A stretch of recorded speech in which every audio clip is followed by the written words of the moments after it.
Essa afirmação pode parecer um pouco estranha e gostaria, por isso, de chamar a atenção para três circunstâncias. Na tradição teórica que remonta a Marx, o perigo de deslizar para a má filosofia foi sempre particularmente grande quando se apresentou a tendência a sufocar problemáticas filosóficas em favor de uma concepção cientificista da ciência. Já em Marx, a herança da filosofia da história pode ser sentida, em alguns casos, de maneira não refletida. Esse objetivismo histórico irrompe depois, sobretudo nas teorias da evolução da Segunda Internacional, como por exemplo em Kautsky e no Diamati, materialismo dialético. Por isso, se retomamos hoje as colocações histórico-materialistas fundamentais sobre a evolução social, é preciso fazê-lo com a máxima atenção. Atenção que não pode consistir, porém, em tomar emprestado de uma metodologia inspirada no modelo da física tabelas de proibições que bloqueiam o caminho hoje percorrido pelas teorias do desenvolvimento nas ciências sociais, quando tais teorias seguem os programas de pesquisa encaminhados e estimulados por Freud, Mead, Piaget e Chomsky. A atenção tem novamente de se voltar para a escolha dos conceitos básicos que fixam a esfera objetual no agir comunicativo. Com efeito, é essa passagem que decide o tipo de conhecimentos que o materialismo histórico pode se atribuir. O fundamento normativo da teoria marxiana da sociedade permaneceu na obscuridade desde os seus inícios. Essa teoria não pretendia nem renovar as pretensões ontológicas do justnaturalismo clássico, nem satisfazer as pretensões descritivas das ciências nomológicas. Pretendia, ao contrário, ser teoria crítica da sociedade, mas só na medida em que soubesse escapar às falsas inferências naturalistas e de teorias implicitamente valorativas. Marx considerava ter resolvido esse problema com um golpe de mão, ou seja, declarando ter realizado uma apropriação materialista da lógica hegeliana.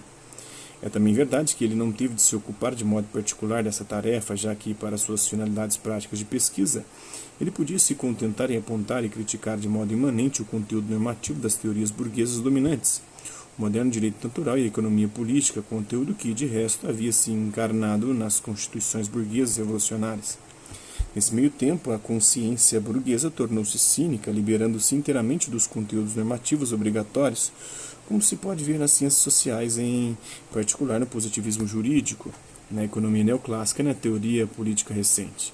Porém, uma vez afastados dos ideais burgueses, como aparece ainda mais abertamente em épocas de recessão, faltam normas e valores aos quais se possa apelar e que pressuponham um acordo, uma crítica que proceda pela via da imanência. Por outro lado, foram executadas até o último acorde, mas sem êxito, as melodias do socialismo ético. Uma ética filosófica não limitada a afirmações metaéticas só pode ter lugar hoje se conseguir reconstruir pressupostos e procedimentos comunicativos gerais para a justificação de normas e valores. Nos discursos práticos é tematizada uma das pretensões de validade que servem de fundamento ao discurso rede como sua base de validade. No agir orientado para o acordo, apresentam-se implicitamente desde sempre pretensões de validade,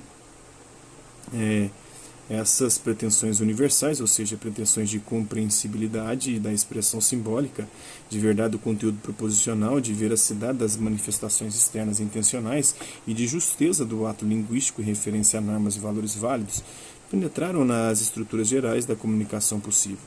Nessas pretensões de validade, a teoria da comunicação pode buscar uma pretensão de razão que é leve, mas obstinada, jamais reduzida ao silêncio, ainda que raramente satisfeita, e que certamente deve ser de fato reconhecida em todos os casos e todas as vezes em que se queira agir consensualmente. Se isso é idealismo, então é preciso dizer que ele faz parte, de modo altamente naturalista, das condições de reprodução de um gênero que deve conservar a sua própria vida através do trabalho da interação e, portanto, também por força de proposições capazes de verdade e de normas carentes de justificação. As linhas de conjunção não passam apenas entre a teoria do agir comunicativo e os fundamentos do materialismo histórico. Ao examinar as hipóteses singulares sobre a teoria da evolução, deparamos-nos com problemas que, ao contrário, tornam necessárias considerações de teoria da comunicação. Enquanto Marx localizou os processos de aprendizagem evolutivamente relevantes na medida em que encaminhavam as ondas de desenvolvimento das épocas na dimensão do pensamento objetivante, do saber técnico e organizativo, do agir instrumental e estratégico, em suma, das forças produtivas, emergiram nesse meio tempo boas razões para justificar a hipótese de que, também na dimensão da convicção moral, do saber prático, do agir comunicativo e da regulamentação consensual dos conflitos de ação, tem lugar processos de aprendizagem que se traduzem em formas cada vez mais maduras de integração social em novas relações de produção, que são as únicas a tornar possível, por sua vez, o emprego de novas forças produtivas. Uma posição importante para a estratégia teórica chega assim a tocar nas estruturas de racionalidade que encontram expressão nas imagens do mundo, nas ideias morais e nas formações de identidade, que têm eficácia prática nos movimentos sociais e que, por fim, se materializaram em sistemas de instituições.